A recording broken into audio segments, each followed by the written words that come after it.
Class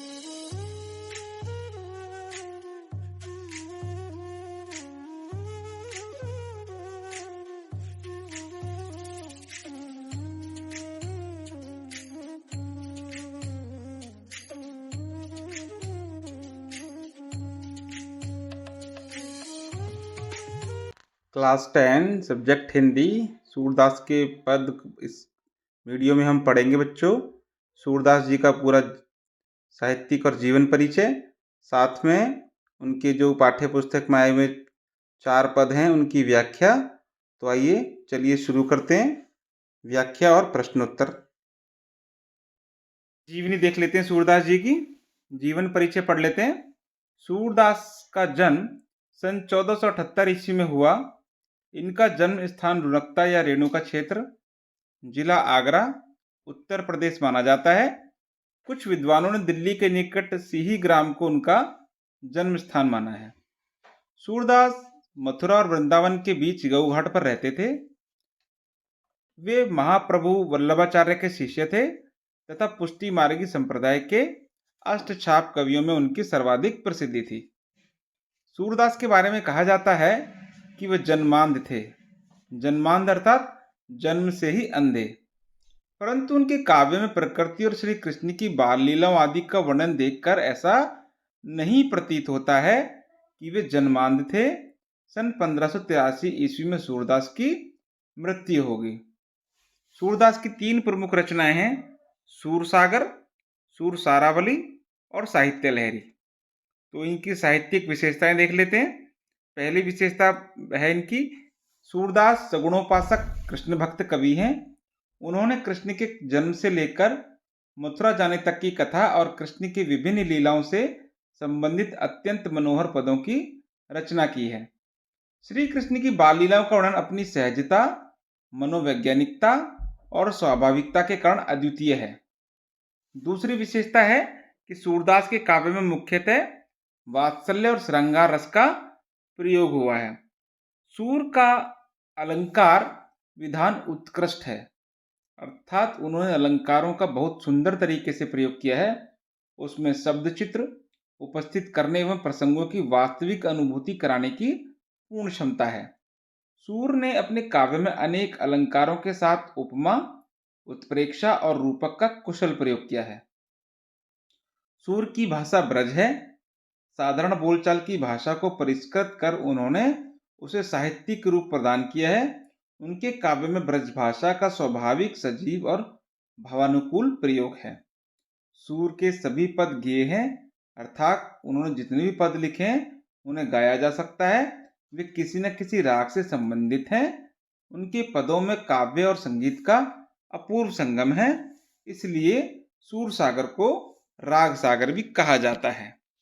चलिए अब पढ़ लेते हैं सूरदास जी के पद और उनकी व्याख्या। सूरदास के पद और उनकी व्याख्या।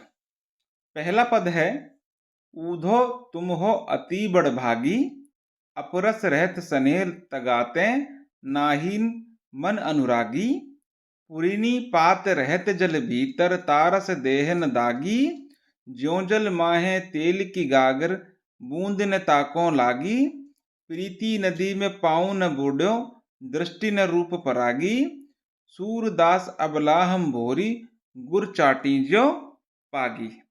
चलिए तो देख लेते हैं शब्दार्थों को और आए हुए जो ये पंक्तियां हैं इनके शब्दों के अर्थ को। बड़भागी का अर्थ है बच्चों भाग्यवान। अपरस का अर्थ है अलिप्त, नीरस या फिर अछूता। स्नेह अर्थात प्रेम। तगा अर्थात धागा या बंधन। पूर्णी अर्थात पात या कमल का पत्ता। दागी का अर्थ होता दाग या धब्बा। महा में मतलब मैं। प्रति नदी प्रेम की नदी। पाऊं का अर्थ है पैर और बोढ़ियों का मतलब डुबोया। परागी का अर्थ है मुग्ध होना।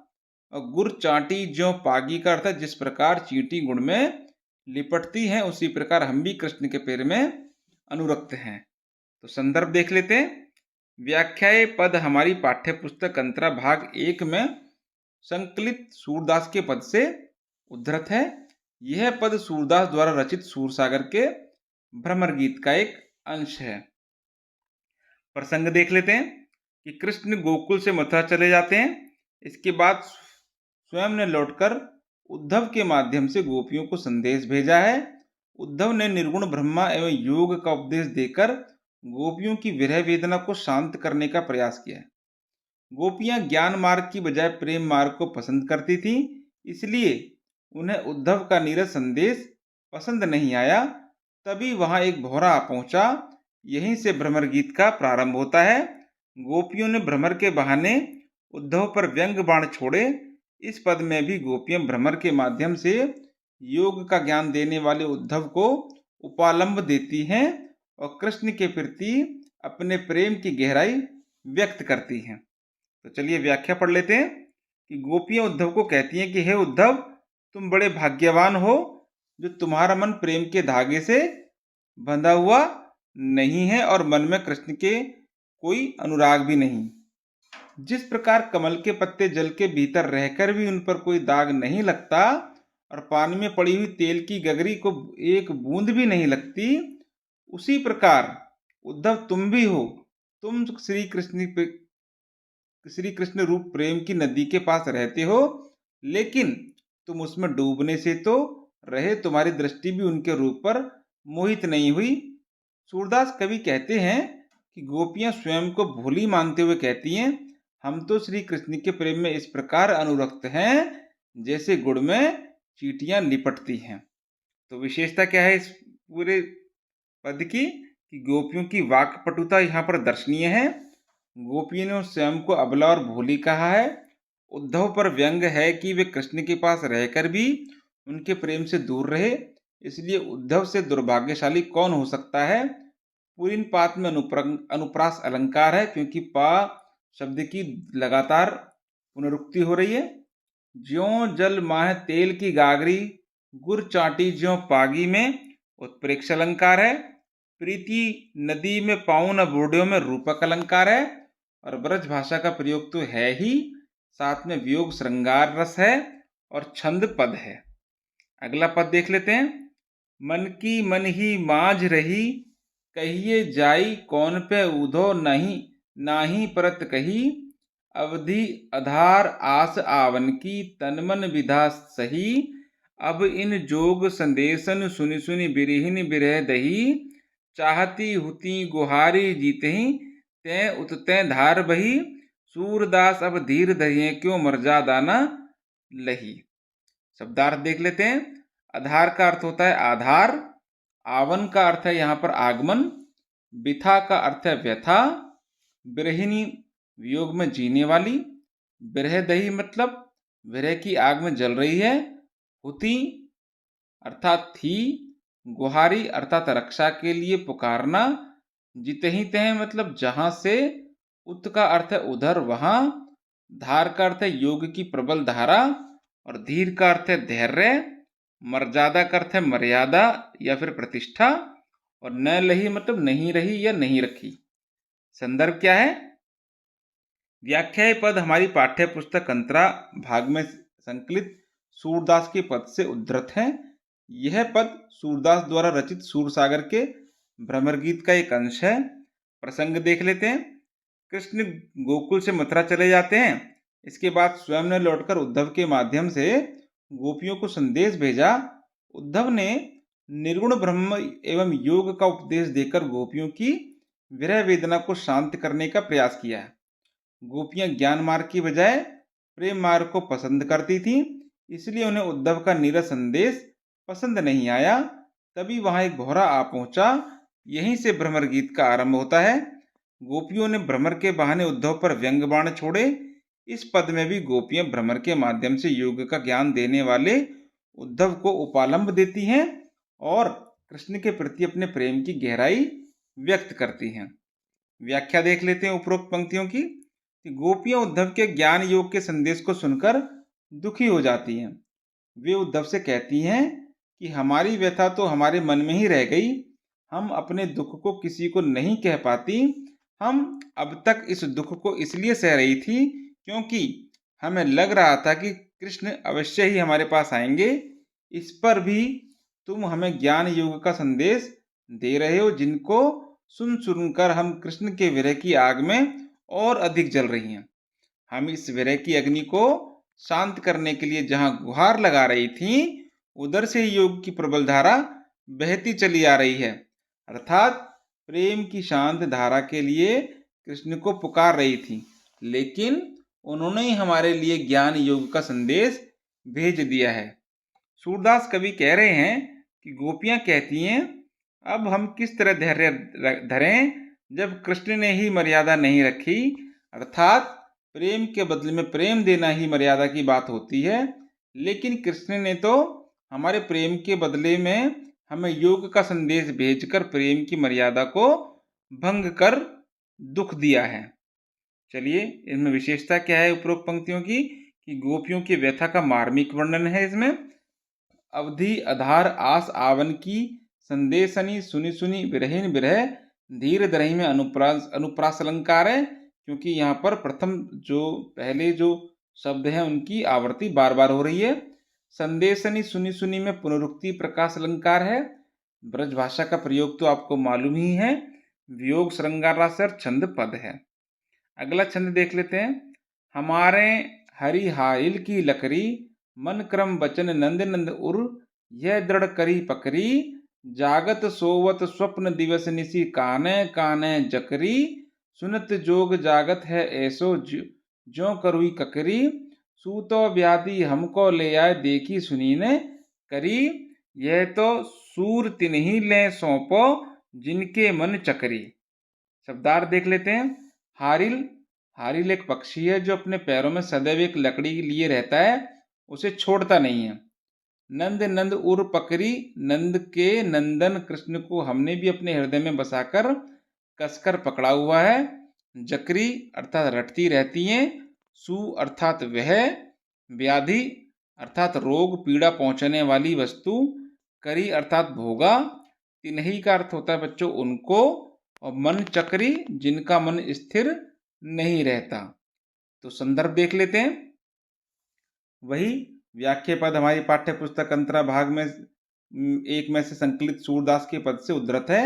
यह पद सूरदास द्वारा रचित सूरसागर के भ्रमर गीत का एक अंश है। प्रसंग बिल्कुल वही रहेगा, देख लेते हैं फिर भी एक बार। कृष्ण गोकुल से मथुरा चले जाते हैं, इसके बाद स्वयं ने लौटकर उद्धव के माध्यम से गोपियों को संदेश भेजा। उद्धव ने निर्गुण ब्रह्मा एवं योग का उपदेश देकर गोपियों की विरह वेदना को शांत करने का प्रयास किया। गोपियां ज्ञान मार्ग की बजाय प्रेम मार्ग को पसंद करती थीं, इसलिए उन्हें उद्धव का नीरस संदेश पसंद नहीं आया। तभी वहां एक भौरा पहुंचा। यहीं से भ्रमर गीत का प्रारंभ होता है। गोपियों ने भ्रमर के बहाने उद्धव पर व्यंग बाण छोड़े। इस पद में भी गोपियां भ्रमर के माध्यम से योग का ज्ञान देने वाले उद्धव को उपालंब देती हैं और कृष्ण के प्रति अपने प्रेम की गहराई व्यक्त करती हैं। व्याख्या देख लेते हैं बच्चों उपरोक्त पंक्तियों की। गोपियां कृष्ण के प्रेम में अपनी अनन्य आस्था रखते हुए उद्धव से कहती हैं कि हे उद्धव, हमारे हरि अर्थात श्री कृष्ण तो हमारे लिए हारिल पक्षी की लकड़ी के समान है। जिस प्रकार हारिल नामक पक्षी उड़ते हुए सदैव लकड़ी को पकड़े रहता है और उसे विश्वास रहता है कि ये लकड़ी उसे गिरने नहीं देगी, उसी प्रकार कृष्ण का प्रेम हमारे जीवन का आधार है। हमने मन क्रम वचन से नंद के बेटे को अपने हृदय में बसा रखा है और कृष्ण के प्रेम को दृढ़ता से पकड़ रखा है। हम दिन रात सोते जागते सपने में कान्हा कान्हा पुकारती रहती हैं। कृष्ण के प्रेम के सामने योग की बातें हमें कड़वी ककड़ी के समान लगती हैं। हे उद्धव, तुम हमारे लिए योग का ये कैसा रोग ले आए हो जिसके बारे में हमने पहले कभी नहीं सुना न देखा, अर्थात हम योग के विषय में कुछ भी नहीं जानती हैं। सूरदास कवि कहते हैं कि गोपियां उद्धव को अपना ये योग संदेश उन लोगों को देने को कह रही हैं जिनके मन चक्री के समान चंचल हैं।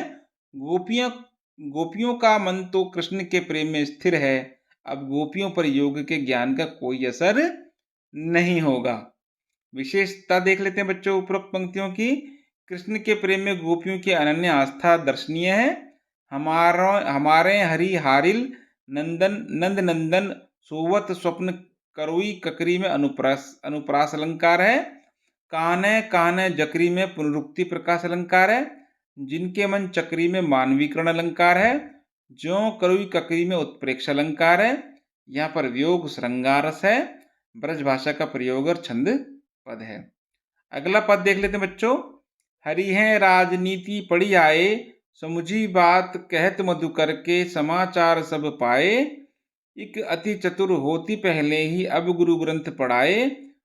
बड़ी बुद्धि जानी जो उनकी, जोग संदेश पठाए। ऊधो भले लोग आगे के, पर हित डोलत धाये। अब अपने अपने मन फेर पाइये हैं, चलत जू हुते चुराए। ते क्यों अनिति करें आप पुंजे, और अनिति छुड़ाए। राज धर्म तो यह असूर जो, प्रजा न जाई सताए। बच्चों शब्दार्थ देख लेते हैं। मधुकर कहते हैं भौरे को, उद्धव के लिए गोपियों द्वारा प्रयुक्त संबोधन है ये। हुते का अर्थ है हत थे, पठाए अर्थात भेजा, आगे के यानी पहले के, परहित अर्थात दूसरों के कल्याण के लिए, डोलत अधाये अर्थात घूमते फिरते थे, फेर अर्थात फिर से, पई हैं अर्थात पालेंगी, अनीति का अर्थ होता है अन्याय। संदर्भ देख लेते हैं बच्चों। व्याख्या पद हमारी पाठ्य पुस्तक अंतरा भाग 1 में संकलित सूरदास के पद से उद्धृत है। यह पद सूरदास द्वारा रचित सूरसागर के भ्रमर गीत का एक अंश है। प्रसंग देख लेते हैं वही। कृष्ण गोकुल से मथुरा चले जाते हैं। इसके बाद स्वयं ने लौटकर उद्धव के माध्यम से गोपियों को संदेश भेजा है। उद्धव ने निर्गुण ब्रह्मा एवं योग का उपदेश देकर गोपियों की विरह वेदना को शांत करने का प्रयास किया। गोपियां ज्ञान मार्ग की बजाय प्रेम मार्ग को पसंद करती थीं, इसलिए उन्हें उद्धव का नीरस संदेश पसंद नहीं आया। तभी वहां एक भौरा आ पहुंचा। यहीं से भ्रमर गीत का प्रारंभ होता है। गोपियों ने भ्रमर के बहाने उद्धव पर व्यंग बाण छोड़े। इस पद में भी गोपियां भ्रमर के माध्यम से योग का ज्ञान देने वाले उद्धव को उपालंब देती हैं और कृष्ण के प्रति अपने प्रेम की गहराई व्यक्त करती हैं। बच्चों व्याख्या देख लेते हैं इस वाले पद की। गोपियां कहती हैं कि कृष्ण गोकुल को छोड़कर मथुरा में बस गए हैं। इससे जान पड़ता है कि उन्होंने राजनीति सीख ली है। उन्होंने वहीं से ही अपना संदेश उद्धव को देकर भेज दिया और हमारे सारे समाचार पा लेना चाहते हैं। गोपियां कहती हैं कि एक तो कृष्ण प्रेम से ही पहले से ही बहुत चतुर थे, दूसरा अब उन्होंने राजनीति के बड़े बड़े ग्रंथ पढ़ लिए हैं। इससे वे अपनी बुद्धि को बड़ी मानकर उद्धव के माध्यम से हमें योग का संदेश देना चाहते हैं। उद्धव ठहरे भले व्यक्ति जो दूसरों के हित के लिए दौड़ते फिरते हैं। ऐसा लगता है कि अब कृष्ण का मन हमारे प्रति बदल गया है, तभी वो हमारी प्रेम की पीड़ा के विषय में जानते हुए भी हमें योग संदेश भिजवा रहे हैं। हे उद्धव, कृष्ण से कहना वे यहाँ से जाते समय हमारे मन चुरा कर ले गए थे, वे हमें वापस कर दें। राजा का धर्म होता है प्रजा का भला करना, कोई अनीति नहीं करना। लेकिन यहाँ तो कृष्ण राजा बनकर अपनी प्रजा यानी गोपियों को सता रहे हैं। तो विशेषता देख लेते हैं बच्चों इसकी। तो कृष्ण की गोपियों के प्रति निष्ठुरता को रेखांकित किया गया है। इसमें गोपियों की राजनीतिक प्रबुद्धता को दिखाया गया है। योग श्रृंगार रस है। ब्रज भाषा का प्रयोग तो है ही। समाचार सब गुरु ग्रंथ बड़ी बुद्धि अब अपने में अनुप्रास अलंकार है। छंद पद है। तो चलिए बच्चों, ये हमारे जो पद थे ये हमारे संपूर्ण हो चुके हैं। आइए पाठ्य पुस्तक में आए हुए प्रश्नोत्तरों को भी एक बार देख लेते हैं।